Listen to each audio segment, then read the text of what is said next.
subscribe to the podcast. Jordan, what's good? How you doing? Good man. How's it going? This is day 5 in a row. Day Five five in in a a row. row. Hey, we gonna live stream here for y'all, and I think it's just about stacking days up. And right now, we are seeing that the Indiana Fever It are finally happened. stacking. They're starting. Yep, they're stacking their days. So we're gonna get into our first segment. Stephanie White is the new head coach. Stephanie White is the new head coach of the Indianapolis Fever. Well, Jordan, what are your thoughts on that? And before you continue, I'm gonna start off with you. Where do you think Indiana needs to obviously make the next move? And before you start, let me just read this quote. As we enter the new era of Fever basketball, I am thrilled to welcome Stephanie back to the franchise, said President of Basketball Operations Kelly Crosscroft. Stephanie is a part of Stephanie is a part of the fabric of this franchise, both as a former player and as a member of our championship coaching staff. I am quite familiar with her elite basketball IQ and leadership style. I'm confident there is no one who better understands our culture and who is more equipped to lead our group of players to the next level. White had this to say in response to getting the job. I am incredibly proud and honored to return home to Indiana and lead the Fever during such a pivotal moment in this franchise's history, as well as during such an important time in women's athletics. This franchise has and always will be committed to winning. I look forward to working every day to help deliver another WNBA title to the greatest fans in the world. Jordan, where do the Indianapolis Fever go from here? Well, first of all, what a get for the Fever. I mean, Stephanie White is, one of the top 3 or 4 coaches in this league. I mean, they finished 6th in the standings last year. They're gonna do better than that this coming year. Um, I mean, what a get. Stephanie White has never missed the playoffs, I think. So, they're they're pretty much locked in next year for sure. Um, I think the next move they make after securing their coach is probably figuring out what they're gonna do with Kelsey Mitchell. You know, um, the team had obvious weaknesses last year, Yes. particularly on the defensive end. They didn't necessarily have a shutdown, one-on-one defender. Not that every team does, but they definitely could shore up their defense on the perimeter and in the interior as well. Um, I personally would also like to see some more, knockdown shooters on the team. That's just me personally. People that could play with Caitlin on the offensive end even more. But yeah, I mean, I think they need to figure out what they're gonna do with Kelsey Mitchell because her value can probably plug a couple of those holes. Yeah, and in addition to Kelsey Mitchell, it'll be interesting to see everybody on TikTok. Make sure y'all double tap the screen. We appreciate y'all for being on. And share the screen. Let's see if we get to 100 today. But yes, it was awesome the fact that what you're talking about with Kelsey, because now she's going to be reunited with her former player in Kelsey Mitchell, who she used to coach, Right. and it should be a fun time. That's if they get to bring her back. Obviously, we've seen Stephanie White. She's played in the WNBA with the Indianapolis Fever as well, and she's from Indiana. So the fact that she's back in the one of the only, not the only, but like she's in a very comfortable and a very familiar space, and Right. it's going to be a great opportunity for this Fever franchise to. I mean, hopefully they don't let her go this time, but it'll be great to see her actually develop and turn into the coach that I think she's a great coach, but I mean turn into like the next level upper echelon, and especially getting a player like Caitlin Clark on your team, like it's gonna do wonders. But yes, the next step for them is figuring out what are they going to do with Mitchell, whether that be resign her or kind of get her back for more pieces. But yeah, it should be a great look. Do you think this could be the start of a dynastic run? Because I read somewhere like someone was projecting like this is the beginning. You've got For the Stephanie Fever? White and young Caitlin Clark. This could be the beginning of a dynasty. So like, is this their version of Mark Jackson? Maybe. Yeah. Yeah. Could it be a dynastic run? We'll see. I don't know if it's yet. That's great. We were speaking about this a little bit earlier. How long would you say it would take to for this Fever team to be better yet? Two questions. With the roster the way it's currently constructed, and let's say they assume that they bring Kelsey Mitchell. Mitchell back, are they? What's the ceiling for this team? Bringing Mitchell back. Probably the second round. Oh, so okay. So now I got to ask you this: with the way that this roster is constructed, could they be a contender? No, So I don't what do think you so. think they need to do? I think they need to get bigger. I think they need to get bigger. I think they need to I think they need to play a little faster, even faster than they already did, which is kind of contradictory, right? Because like bigger and get faster, I think they need better on ball defenders. They kind of struggled with penetration last year. Those are kind of, I mean, it's a lot of little things, man. They just need to just get bigger. The taller players, Caitlin Clark physically needs to get bigger, to kind of handle the physicality of the league. And another year together, it's just more, time for them to gel as a unit. I mean, we all watched pretty much all 40 FIFA games last year. Everybody that, watched the league. I mean, their chemistry was improving week by week, so they were just becoming a better Caitlin and team Aaliyah. overall. Caitlin and everybody, all of Yeah, them were just getting better as a team. absolutely. Let me actually. I want to bring. I'm gonna pull up this quote. So she actually spoke, and her official press conference. Stephanie White is on Monday, 4 o'clock. Join us if you can. Yeah. But we'll obviously I'll be covering it here. We'll be covering it here. You'll always maybe I'll get to sit in and listen, but I want to play this clip from what she had to say. So after she got announced as as coach of the year, as the new Indianapolis Fever head coach, this is what she had to say with Malika Andrews on ESPN. Made you want to take this job? Well, first and foremost, it's home. I mean, this is a franchise in the Indiana Fever, Indiana Pacers that's in my DNA. Grew up in Indiana, played with the franchise, of course, a part of the franchise. We won the WNBA championship. And secondly, this young, exciting roster. You think about a generational player in Caitlin Clark and back-to-back Rookie of the Years with Aaliyah Boston. Kelsey Mitchell, I think, had the best year of her career. It's just an exciting roster. What an outstanding moment we have in women's basketball right now. And to come back and be a part of it in my home state with my home franchise, it's just a unique opportunity. And I'm so thankful and grateful for it. You know, Stephanie, you mentioned also in your statement that it is an important time in women's basketball. How do you prepare to coach a star like Caitlin Clark, who commands attention both on the floor and by fans in a way that, frankly, we've never seen before in the W? You know, I think the greatest thing is just for me, having been a part of the WNBA for 25 years, having worked on both sides of it in the media and in the coaching realm, and being a player in this league as well. I mean, this is the moment that we've been waiting for. So I don't know if you prepare for it as much as you just embrace it, embrace where we are.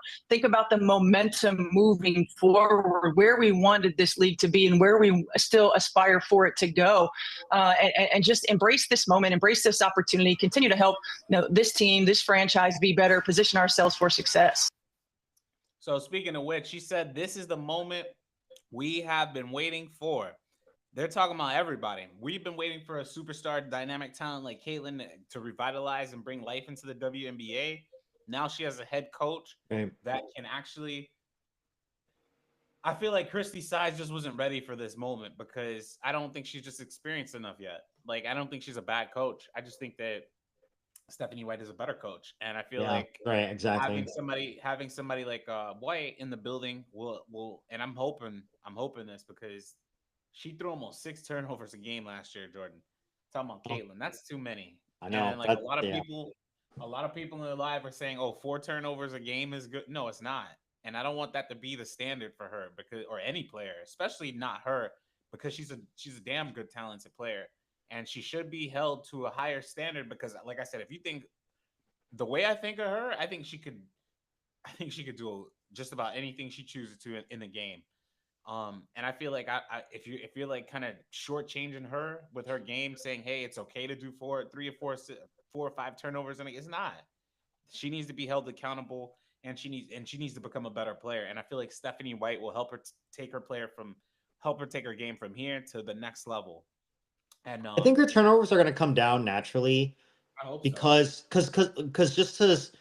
I felt like a lot of her turnovers, especially in the beginning of the year, they were occurring because like she didn't know how fast Melissa Smith was. She didn't know how fast Lexi Hall was, or Aaliyah Boston, or like, oh, who has good hands, who doesn't have good hands, because she would always go for the aggressive downward field pass or the aggressive bounce pass, like, and now that she has more familiarity with her teammates, I have a feeling that she'll probably cut back on that a little bit and just focus more on like winning basketball and just like solid That's fundamental, like her offensive awareness regarding her teammates is just going to be better. So, I and feel and like and that's therefore kind of where her it goes turnovers go too. down.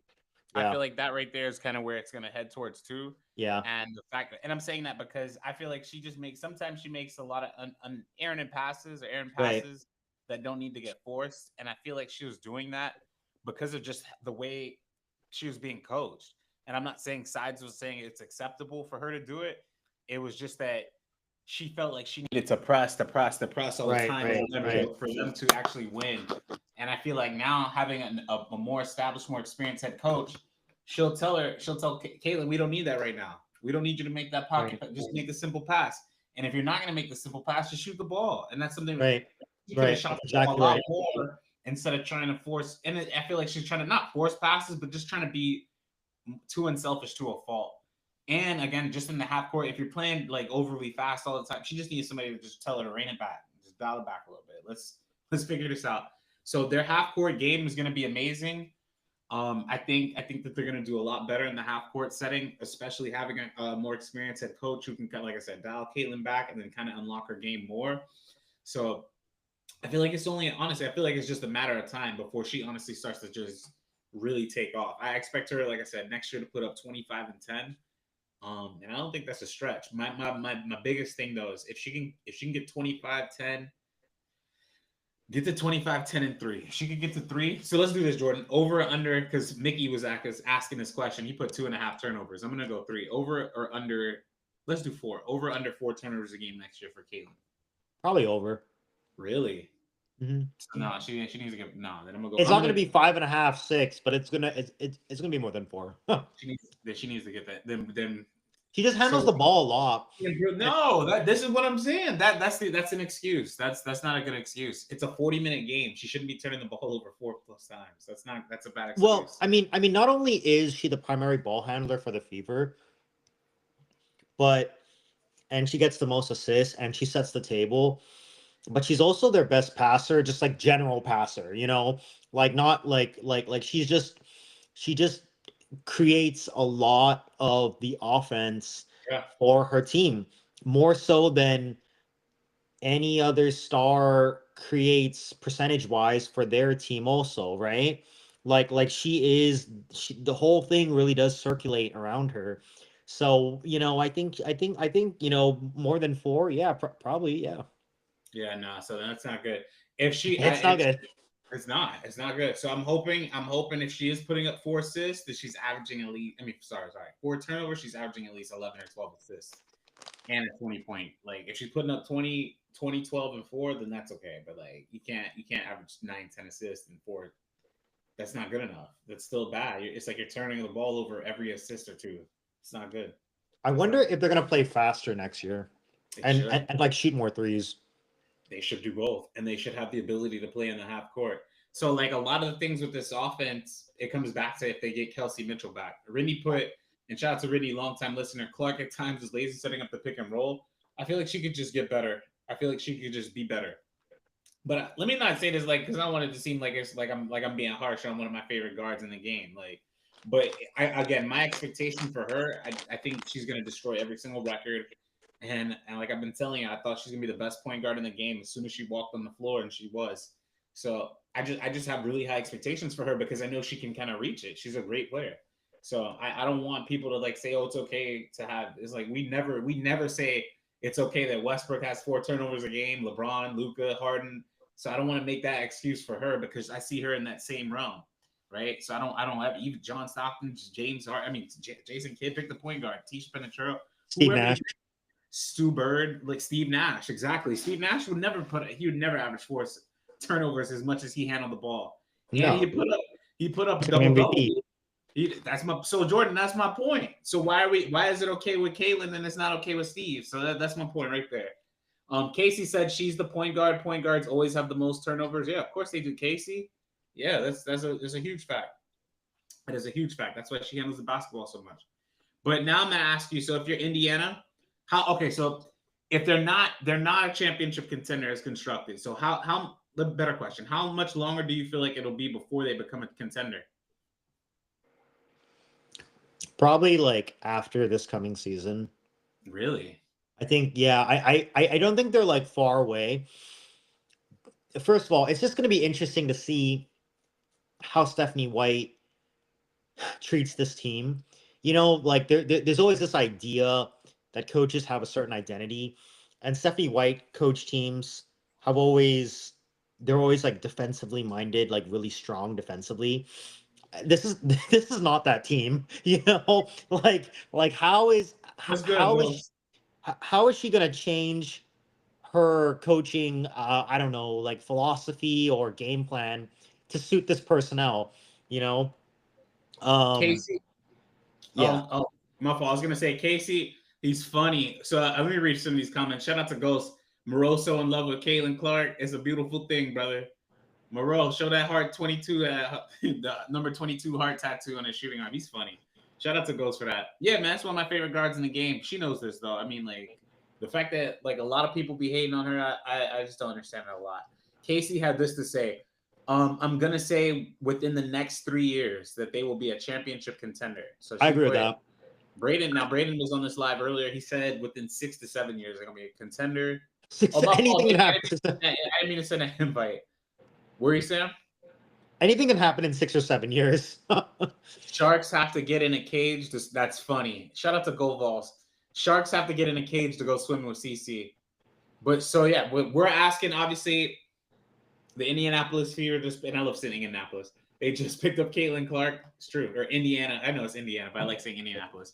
The Indianapolis Colts have picked up. Right. They picked up Stephanie White to obviously lead their franchise in regards to the head coaching position. And you know, if they get Kelsey Mitchell back, they will and they should be a contender. I mean, if you're in the second round of the playoffs, Jordan, that means you're in the Final Four. Yeah, I guess. Yeah, that's true. But I mean, would you say that they're better with Stephanie White? Are they better than the Liberty? Are they better than Minnesota? No. Are they better than Vegas? Maybe. Are they better than Connecticut? Yes. Are they better than Seattle? Maybe, probably not. Maybe. That's a maybe too, but probably not. So there. That's 2 for sure, and 2 maybes. I mean, all those teams finished with a higher record than the Fever did this year. So yeah, and they would have to bring back more people to kind of being in the Final Four in a 12-team league is like being in the Final 8 in a 24-person league. So it's actually the Final 8 though is not. But if you're in a Final 8 of a 24 point, 20, that's you're still considered a contender. That's not bad. That's not too bad. Okay. You don't think so? Damn. So you're more concerned of them getting to the Final 2, which obviously everybody is. Pretty much, yeah. But they're not. I don't feel like they're constructed to get to the 2 yet. So I feel. But this is the other thing. I feel like if you could just get to the dance, you never know who you're gonna match up with, right? As long as they're in the party, you can fit. You never know. What if they get the luck of the draw? Somebody gets hurt. Something like. First of all, in the WNBA, there ain't no luck of the draw. Oh, okay. For sure, absolutely is. Absolutely. The fact that New York and Las Vegas, Minnesota just got it this year. They didn't have to play Las Vegas. Were there any upsets in the playoffs? I don't think there was a single upset in the bracket. I think the whole bracket was chalk. I'm sure.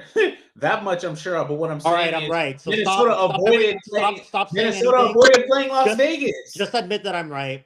Don't even. I'm not saying that you're not right. What I'm saying is, if you get the right matchup, you have the chance to win, right? That's all. But that didn't happen. It all for Minnesota, it happened. For Minnesota, they did not get to play. I feel like Las Vegas would have maybe or could have potentially beat a Minnesota team this year. They didn't get to play them, right? Minnesota avoided. They were the 4 seed. Let's just hear it. Minnesota avoided Las Vegas, New York, and Seattle.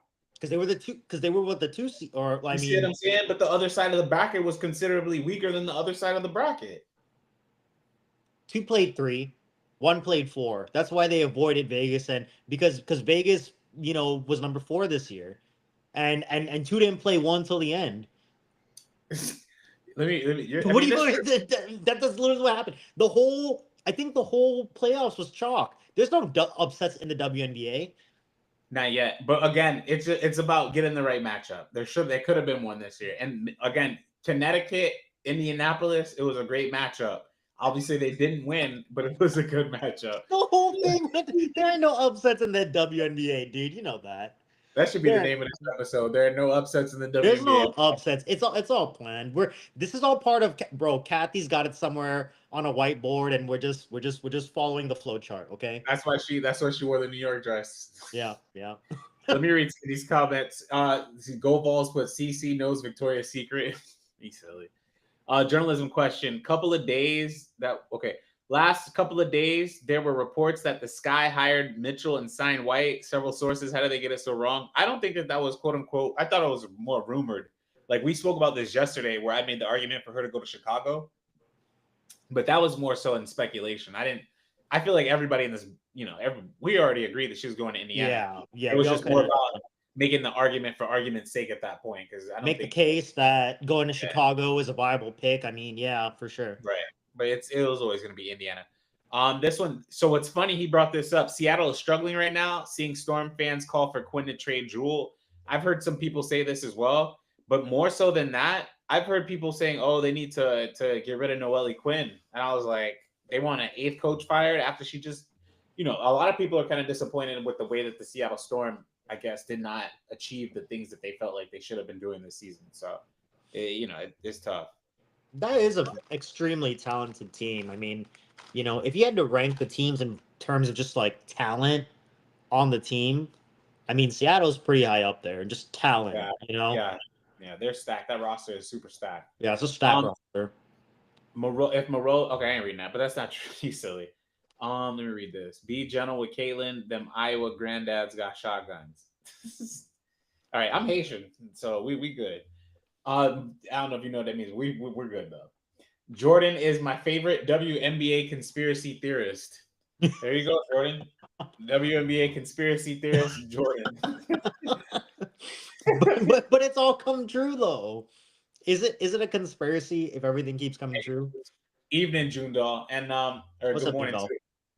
Is it a conspiracy if everything comes true? No, then it's just facts. It's just facts. And he's been spitting facts. But yeah, no clue about this conspiracy theory. Stephanie White, new head coach. And you're saying, again, they cannot win a championship with the way that this roster is constructed, right? I don't think so. So how long do you think before they get a roster? You said 2 years, 3 years? I said the year after next, so 2 years. So 2 years. Okay, so 2 years. So you expect Indiana to be playing for championships in 2 years from today? In Caitlin's 3rd year, yeah. Really? I think so. That means she's going to be an MVP candidate. If so, you think Probably. she'll win MVP? She'll be an MVP so candidate. Over under MVP. Okay, no, I was going to say winning. Over under winning an MVP by her 3rd year, Caitlin. I mean, I think it's going to take her more than 3 years. Okay, so you're going over. I'm going over, yeah. Okay. Yeah. Okay, I was like, damn, Jordan. Okay, let me read this one though. So this is actually a fan submitted question that we and since we're on Indiana, I want to talk about it. So y'all can put your if y'all have something to write about, please put it in the chat. We'd love to address it as well. But this is a fan submitted question from this morning, which I told I'll get to. Let's read this. We're just talking, and this person made a good point, and this should be a good topic. He said that other teams don't want Indiana to set the pace for the off-season trades. So we might see some crazy activity from many teams. What do you think about that? If I need to read that again, I will. But what do you think about that? So they would all make moves before Indiana? I think that's what they're trying to say, so that they can kind of. But I'm like, how are you going to be able to make moves? Because people are going to want us to hold out to see what Indiana wants to do. Right. Because is the assumption that people want to play for Indiana? I mean, you tell me. Do you feel like people want to go there? No, not really. but I mean, no, I don't think anybody particularly wants to go to Indiana to play basketball. No, I mean, if other, great cities are an option like New York or Los Angeles, why? I mean, can you even identify Indiana on a map? Like, I mean, I don't think anybody necessarily would want to play in Indiana. Not really, anyway. I mean, what do you think? Like if you were, I mean, who's like, were you Asia Wilson? Well, maybe that's not a good example, but She's a like, free agent next year, though. yeah, but she's a little different. Like, would you want to play let's do in this. Indiana if you could play New York or, Los Angeles or even Chicago? Like, Let's do this, and I want to read to answer your question. If I'm Asia Wilson, am I playing in New York or Indiana? I'm playing in New York. exactly. That's what I'm saying. So like, I don't really understand the submitted question because it's like set the pace, but no one really wants to really play there anyway. Given the option of something else. So let me read a few more of these comments. So Ghost, I saw your comment. We're gonna get to it. This was on TikTok from Kieran Hamilton. I appreciate it, Kieran. He put, do you think Indiana retains their big three? I don't think so. Really? So who's Mitchell? So Mitchell's gone? You think she's gone this season? Yeah, man. I think she's gonna. I mean, if they were smart, they would move on Kelsey Mitchell right now. Really? Dude, you agree with me? What do you mean, really? You agree with me? I mean, it depends on who you're bringing back. So if you can get rid of Kelsey, get rid of him. If you can move Kelsey for a Satu Sabali, hell yeah. Or Bye, Enrique, Kelsey. Thank you for your service. Right. If you can, because one, they're younger and they're already played exactly. If you can use that Mitchell piece to flip that into a better player, then I'm all for it. But if you can't, if you're trying to bring in 2 or 3 other players to fill in a Kelsey Mitchell, I don't think that'll work. If that makes sense. I agree with that. But this is the time to trade her or sign and trade her if there's ever been a time. So right now would be the time to trade Kelsey Mitchell. Right now's the time. Before what you call it, Ghost. Before I read your comment, let me read this too. I want to pull up this right here. So these, and because you asked me who do I feel like would want to play in Indiana, and this is what I had to say to that a little bit. So these are the free agents next year, and this is a stacked free agency roster. Jackie Young, Jewel Lloyd, Kalia Copper, Enrique, who's 30. Oh, so she's about the same age as Mitchell. Skylar Diggins-Smith, 36. Marina Mabry, Kayla McBride. I'm looking for like younger players. That's what I'm saying their ages. Sabrina Ionescu, 28. De'Erica Hamby, 32. Asia Wilson, 30. Ariel Atkins, 30. Natasha Cloud. Any name that strikes a chord with you so far? John Quell, Brittany Sykes. I would like John Quell. Okay. I'd like John Quell. 27. I would love Ezzy Magbegor. Well, she's a free agent next year. Ezzy will be there. Let's see. Nafisa Collier, free agent. Lainey Hamilton. One can dream.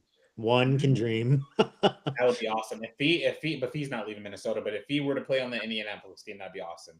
Alicia Gray. This is a lot of big names. How about this one? And she's really slept on. Ray Burrell. She's a really good player too. Yeah. Bridget Carlton or Carlton. I always pronounce her name wrong. Bridgerton. Carlton. It's Carlton. Kayla Thornton, Kia Stokes. Some names in this. Some names. Any thoughts? Do you feel? I feel like the Fever are going to get one of these players in this free agency. What do you think about that? And this is for next year, not this year. Does that really change anything though? One of those, yeah. If you bring in Mitchell and you add that, it should, yeah. Because what you would have to do is you have to maximize, unless you can get Satu this year, you would have to maximize the amount of. Caitlin's going to get a max, right? Aaliyah's going to get a max. So you have to right now you have to bring in people that can get a max while they're on their rookie deals. This is what I'm trying to say. So let me ask you this: if the Fever do not move off Kelsey Mitchell and Kelsey Mitchell, they retain the big three this coming year because they just don't get a deal that they feel like they're getting enough for Kelsey Mitchell. How far do you think the Fever go this coming year? If they bring Mitchell back? Yes. If the Aces don't bring back Plum, I feel like they're gonna take a step back.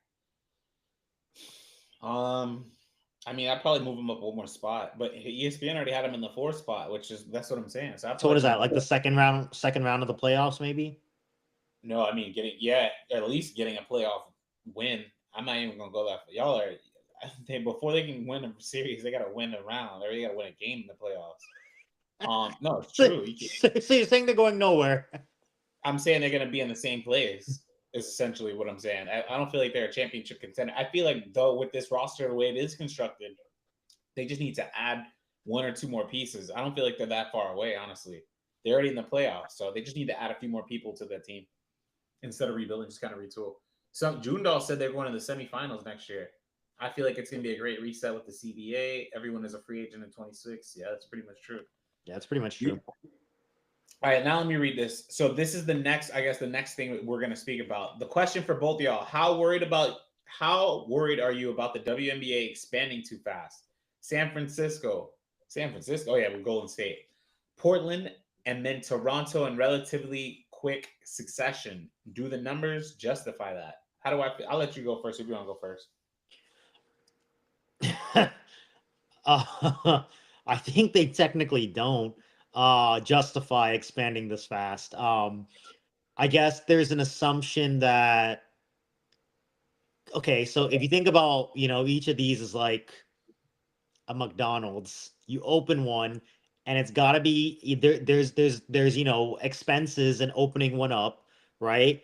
But at least with Golden State, there's a guarantee. I think the first 2 seasons have sold out tickets. So that's a pure win right there. The Valkyries are doing, great by the league for 2 years. Are these other places going to do the same thing? I don't know. And you also need to have large enough venues to have enough ticket sales to, combat the cost of the roster and all the other expenses that go with it. So, I mean, are you going to get that in Portland and all these other places? I don't know. I mean, I think I kind of like expanding to maybe 2 more teams, but I think they need to kind of just hold on for a second. We've had a nice 9-month run of women's basketball or so.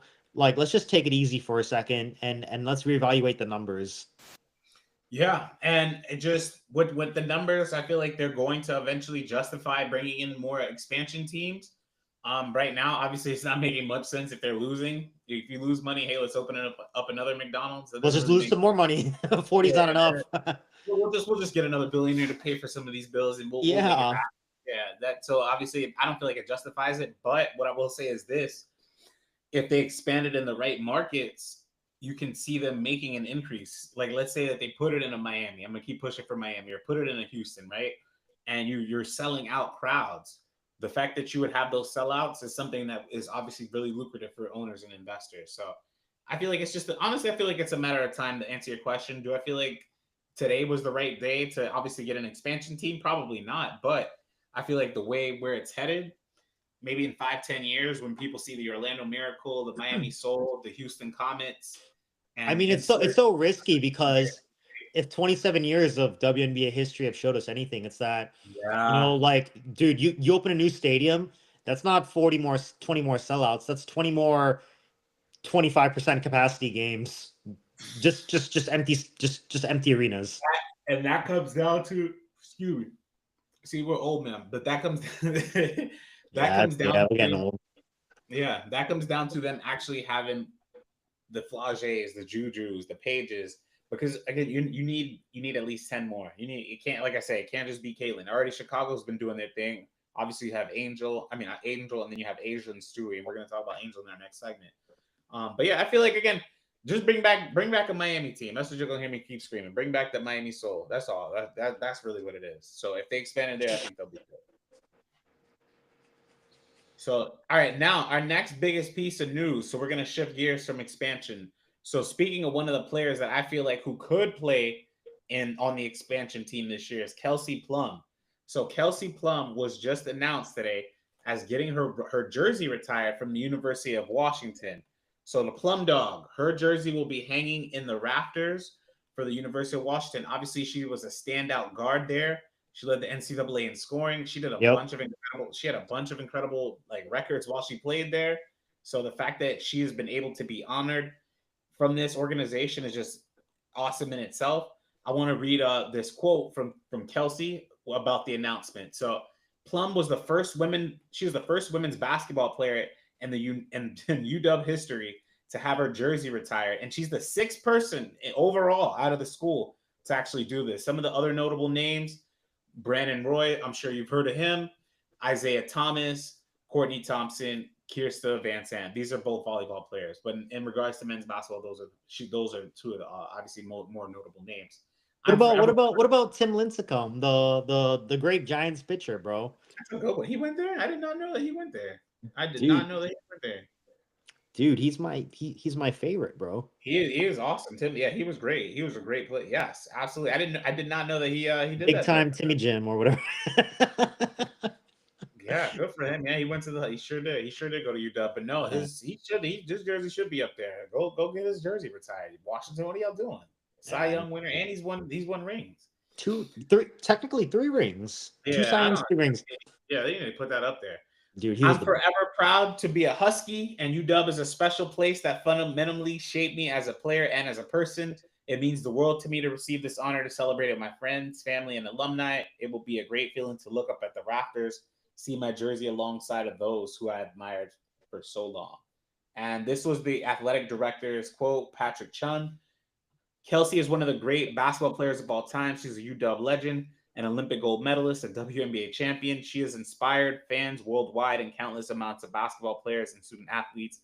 We're so fortunate to have Kelsey in the Husky family, and we're honored to celebrate her as one of the greatest to wear the purple and gold. We look forward to January and raising that banner in the rafter where it belongs. So, yeah, I mean, Kelsey Plum was an AP All-American, obviously first team. She won the Naismith Trophy, Wade Trophy, Nancy Lieberman Trophy, Dawn Staley Trophy. Like you name it, she won it. She helped her Huskies team when they're the 7th seed get to the Final Four. Obviously, I mean, they had a Final Four run, and it just she was obviously legit in college. I want to read this. Brandon Royce, sad story, career cut by injury. What are your thoughts on the Plum Dog getting her jersey retired at UW? Have you seen some of the numbers she put up at Washington? Let's pull them up right now. Dude, they're like James Harden, Houston Rockets numbers, like 34, 5-5 on like 53% shooting. This is literally like looking at James Harden stat lines from Houston, man. She was insane. She was crazy. I'm gonna pull that up for y'all, chat. You keep going, my fault. It was very much like just like Caitlin Clark's run at Iowa in terms of production anyway. And this is before Clark. So yeah, these numbers are insane. So I don't know if y'all can see this in the chat. 31.7.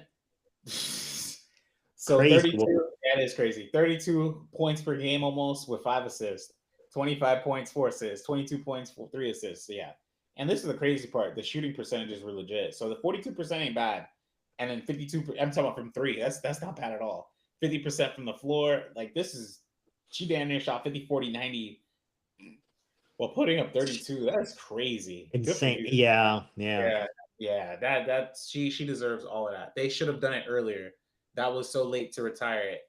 Well, shout out better late than never. Never. I know, right? Never late is better. But yeah, it's true though. But shout out to Kelsey Plum for obviously having this jersey retired, and it's gonna be a big move. Big move. Good for her. So now we're going to switch to our next topic. So speaking of collegiate athletes, Jordan Angel Reese was speaking with Kyan Anthony. You know how I feel about Carmelo and the fact that Angel Reese is playing mentor to Kyan. She had some words to say to this young man. I don't know if you saw this clip. I'm going to play it. It's on our Unapologetically podcast. I'm going to play it. This is what she had to say, playing the mentor role to Kyan Anthony. You need to be careful when you go to the league. I'm coming from sis. Right. Even when you're in college, you need to be careful with these women. I'll be chilling now. No, for real. Like I'm once slip up. I'm already knowing. You be seeing these stories? Yeah, for sure. I'm chilling now. God, don't do it. That was like, nah. Cause I'm coming after y'all. Don't. I'm coming. Facts. Don't do it. No. These women. Crazy. I'm already knowing. Cause you're 17. It's the women you gotta worry about. That be a little older too. Yeah. Be careful. Yeah. We're not playing. Thanks. What are your thoughts about that? What are your thoughts about Angel Reese playing mentor to Kyan Anthony? I love that. By the way. If you want me to go first, I will. I mean, it's funny, but it's true, right? Like, you know, I mean, I don't really know what to say. Did she say she was coming too? She's coming for the women that be trying to get at her younger brother. Yeah. Yeah. Obviously, go you. I don't know. I mean, good for her. I guess playing, mentor, but I guess like for me, the main takeaway is that like she's aware of her like place in life now, and her sort of status level, and she recognizes that like, hey, like, dude, you are gonna get to a point too where you need to be careful of your own status and not mess up, over something stupid. So it shows a level of self-awareness about herself to me, that she know like because I mean she's looking out for this guy, but I mean that means that she's definitely looking out for herself. So good for her. Yeah. I love if I could just obviously Carmelo is one of my favorite players if y'all don't know this, and the fact that I love the fact that one, they both have similar connections. Obviously, Melo being from Baltimore, Angel being from Baltimore herself, Baltimore, Maryland. And Cayenne kind of spoke about this, how he used to watch her growing up, obviously having ties with his father and being in the area, even though he's from New York. I love the fact that, like you just said, the self-awareness piece, right? So you have, and this is why I say she's really humble. This is such a nice person overall. You have somebody like Angel. She doesn't have to obviously have, even take 5-10 minutes to speak with Cayenne. She speaks with him and she's giving him advice, right? So I love the fact that, and she does the same thing on the court. Like it's you could just see it. Like when she's speaking to Camilla and she's hyping her up, or she's speaking to Kennedy Carter and she's trying to offer encouragement. So like that's the kind of person that she is. So when I saw this clip, I was like, oh, that's awesome. Good for you, Angel. Now I love the fact that it's like she's just looking out for him. So I definitely wanted to bring that piece up, but I just thought that was dope. Quick sidebar. All time, who's a greater player, Carmelo Anthony or Steve Nash? I mean, who would I rather have, or who's a better player? Who would you rather have? I'm gonna go Melo. I'm going Melo. I'm going Melo. I mean, Steve Nash is Steve Nash, but I'd rather have Melo. I love Melo. Melo is like, shout out to Melo. That's you ain't good. Him and Iverson are like two of my favorite players of all time. Ray Allen's on that list, so like, you ain't never gonna hear me say nothing about them. Like all three of them. That's JJ Redick. JJ Redick was on that list at one point. I'll start with this with JJ. It's funny because like with JJ in the beginning, I used to hate him just obviously as a University of North Carolina fan, but like it was like the same thing with Kobe. It's like a hateful admiration. But as far as Melo, it's Melo. Honestly, it's Melo, Jordan. I feel like you love Nash. I think he's a little overrated, truthfully. I think he's overrated. Wow. Yeah, of course he is. He shouldn't have won those MVPs. That was simple. Not that he shouldn't have, but I feel like other players are more deserving of those MVPs. LeBron James. You think the media made that mistake 2 years in a row? Yes. Do you think that's possible? Yes. Yeah. I think that this is before. Well, you're wrong. I think it's before analytics. It was before the analytics era. Where he kind of took off. It was like, hey, he had 60 wins, and this team didn't have 60 wins before. It was really before the NBA. That's the most simple type of analytics. How many more games did we win this year? It's deeper than that. No, really? 62 minus 30, Jambari. That's analytics. It's 32 wins. Everybody loves this. Melo, listen, they always call him Melo they always call him Melo selfish, this and that. I hear I'm not look. My only thing with Melo is I wish he would have obviously there's so many missteps with him in his career and like that I just hated him for. Not hated him, but just I'm like, dog, I understand that you wanna get the security by getting this long-term deal. Right. When Denver offered it to him early, he took the extension, he didn't have to do that. And I understand why. Coming from where he's coming from, he's like, "Oh, I'm gonna get this money. I don't know if I'm gonna blow out my knee." I'm like, "Bro, you're gonna be good anyway. Just stay one from Arkansas. Yep. Stay one more year and just get the bag with Dwayne and Braun. Just it should have been him, Braun, and Dwayne in Miami. And then just again, even when that deal expired, he could have signed it when Chicago was a free. When Carmelo Anthony did not sign with the Chicago Bulls as a free agent, I said he's not gonna. I knew he wasn't gonna win a ring. I said so. There's no way he's gonna. Because that team was literally built just to have him in that building. Derrick Rose, Kim Noah. You heard him, bro. Jimmy Butler. I'm like, bro, just go to Chicago. You heard him, bro. It's actually all about gold medals. But he is the greatest Olympian of all time. He's actually, yeah, he's up there. He's up there. Nash made people better. Melo made teams worse. He didn't make teams worse. He just wasn't making them as better. Like the Denver Nuggets didn't make. No, he made them worse. The Denver Nuggets made the playoffs his rookie year, and they didn't make the playoffs. You know what I'm saying? He didn't make his teams worse. So I wouldn't say that. It's just I wouldn't say that. I wouldn't say that at all. So shout out to Angel for offering that. You get so mad when anyone says anything bad about Melo. Mad about Melo. That should be the name of my new podcast. Mad about Melo.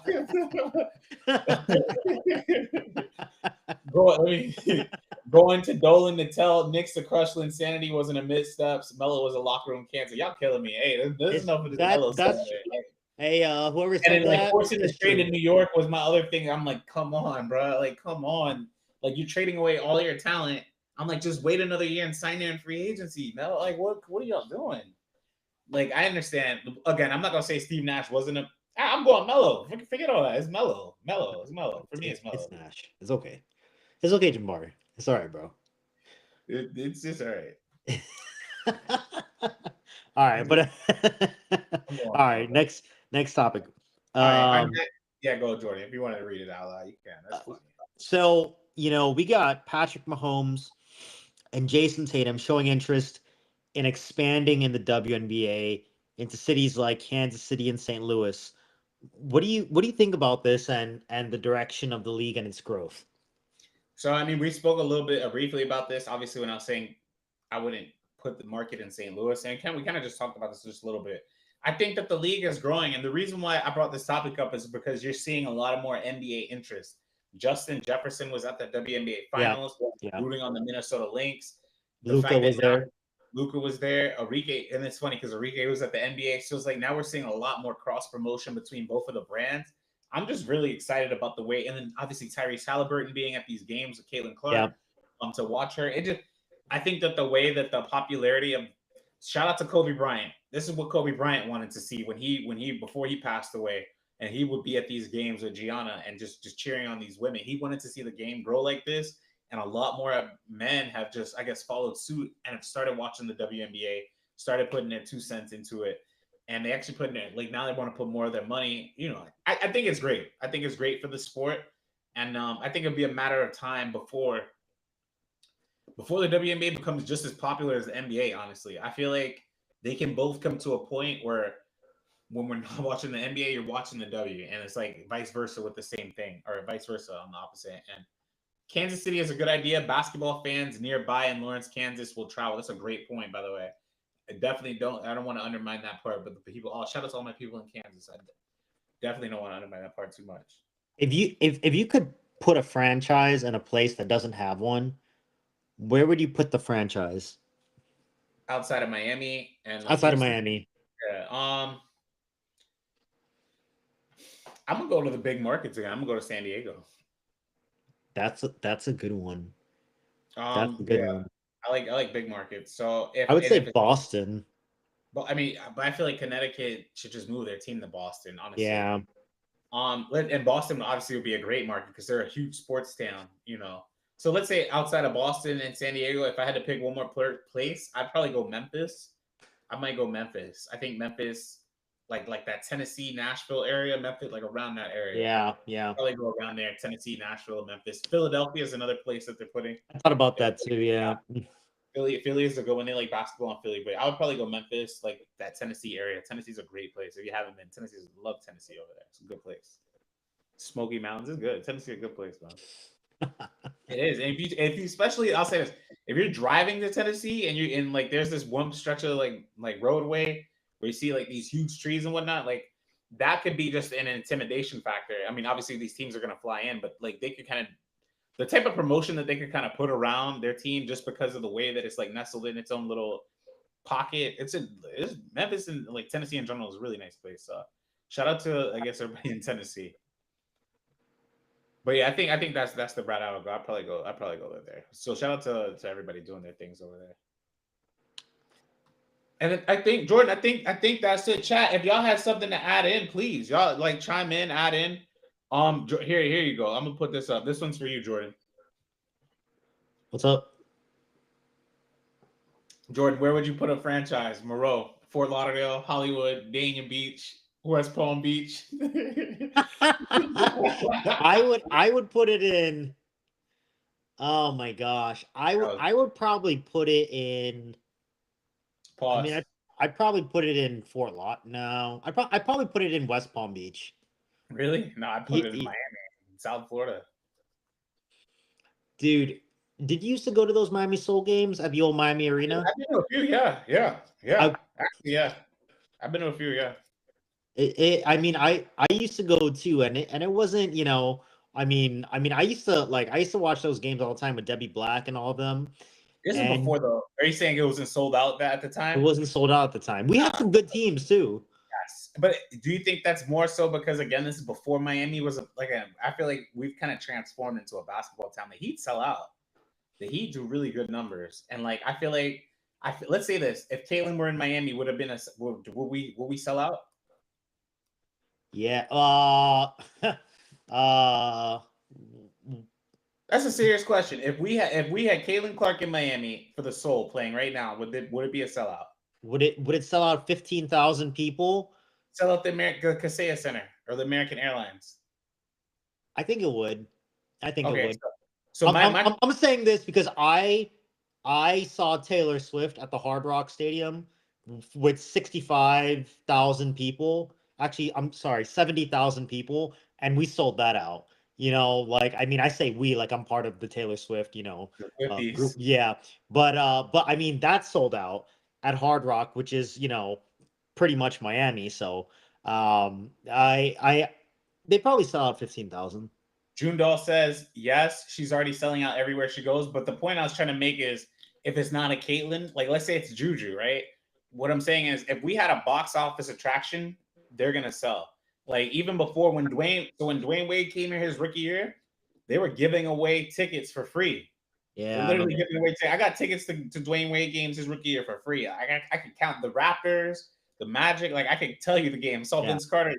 They're giving these tickets. Well, I mean, listen, Miami is. I mean, I love Miami, but the reputation that Miami has around the United States is that we're not a good sports town because, bro, the big three are in the NBA Finals and it's the third quarter. Half the stadium hasn't even sat in their seat yet. You know, like I mean, you know, the game starts, it's all empty everywhere because no one's sitting in their seats in time. Whereas if you go to Boston, it's really because of the traffic. It's just because of traffic. Dude, in Boston, they get there like an hour early and they're standing for like half the game. So we weren't there yet at that point. We're just not like that, you know. Like Miami's just not like that. So that's why when people ask me, would Caitlin sell out a game? The tickets would get sold. Would people be in the stadium? I don't know. Oh yeah, maybe by the second quarter for sure. By the second quarter, we'll be in that building. We'll be in the building by the second quarter, and then you know, obviously by the fourth, we get that building rocking. It's not like it's not like an Indianapolis where they're lined up before the game for an hour. Exactly. Unless you're the Miami Dolphins. The Miami Dolphins is a completely different story. I don't know why they get that kind of draw, even though the Dolphins are like the Dolphins. Let me read. Miami would sell out. Cuban dudes love snow bunnies. Skiing time. Come on, man. Who said that? That's what the man put on the shirt. Was that Ghost? That's what Ghost said. Jordan, we're gonna go. I think we're good for today. This is episode 45. Closing thoughts if you had anything. Dude, she made it over. Stephanie White made it over. You know. Yeah. I'm curious, is Unrivaled going to have any coaches, or are they just going to coach themselves, a la KD and Kyrie Irving on the Brooklyn Nets? Let me ask you this. I'm like, how are they picking the teams? Is it a draft, or do they just pick who the three that they want on the team? I'm like, it's probably going to be the power of friendship, right? Like, so they're picking who they want. Yeah, it's like whoever you rock with. That's your crew. I wonder who's going to coach them though. Are they going to coach themselves? Probably, honestly, I think they are. I don't think that they're gonna. You're not gonna really need a coach. Judell said one head coach, one assistant. I wonder, is Stephanie White gonna coach her entire new team? Aaliyah, Lexi, Kate. Oh, she's gonna be in Miami. Why wouldn't she, bro? It's like vacation. It's like a vacation that they go play basketball in. Why wouldn't she? This would be the perfect opportunity with her young core with Lexi, Aaliyah, and Kaylin. Why would this be a perfect time to go bonding? Perfect time to go bonnet. Kelsey Mitchell's probably like, damn, I shouldn't have went to China. Not like that, because she could have been here with the whole team. Like, you know what I'm saying, Jordan? I'm saying that because it's like she could have been here with her team. If she would have known because Aaliyah I don't think she was like playing from the beginning. While Kelsey Mitchell's in China, plans are being made without Kelsey Mitchell. That goes back to what I'm saying, like what you were saying too about her maybe being traded. So, yeah. But then it goes back to this. So she's playing in China right now, Jordan. But who else is playing in China that maybe maybe kind of actively recruit her to her team? Maybe Camila Cardoso. You know what I'm saying? So that's true. Yeah, Erica Wheeler is also. I want to say Erica Wheeler is over in Turkey, but like I'm happy. Thank God. The reason I'm bringing this up is because you shouldn't have to have as a professional athletes have these players go across the globe to try and make a living, especially if that's. So shout out to Nafisa for doing this. And WNBA, get the CBA right and get these women the money that they need so they don't have to travel across the world. You know, obviously we don't want another Brittany Griner situation. It's like, her in Russia. For sure. Yeah, man. All right. With that being said, we are here. Okay, Judo said she got a bag to go to China. Of course, they playing. Look, that league is good. The league is good over there. They playing over there. I don't know that league is good. That's why Camila. A lot of people are expecting Camila. Shanghai Sharks. They don't play, bro. No, but I'm serious. A lot of people are expecting Camila to come back, and she talked about this. And let me go find this clip. She talked about how they doing 2 days in practice. They're doing they do practice in the morning. Then they eat, shoot around, etc. Then they go practice, and they come back, goes for her nap, and then same thing. They got another practice in the evening, and y'all sleeping on that league, like y'all keep sleeping on that league. They hooping, and then remember they had a prospect. Out of China this year in the Olympics at 18 years old. Do you remember from the Olympics? I don't remember her name. Lee. Was it Lee something? It's Lee. I don't remember her last name. Yeah, but she's really tall, right? Yes, but she's 18, so she can get better. You know what I'm saying? So yeah, she's 7'5", bro. They're not slouches over there. They're not in there. And then they're not. So I guess Kelsey Mitchell, we out of here. See ya. Dude.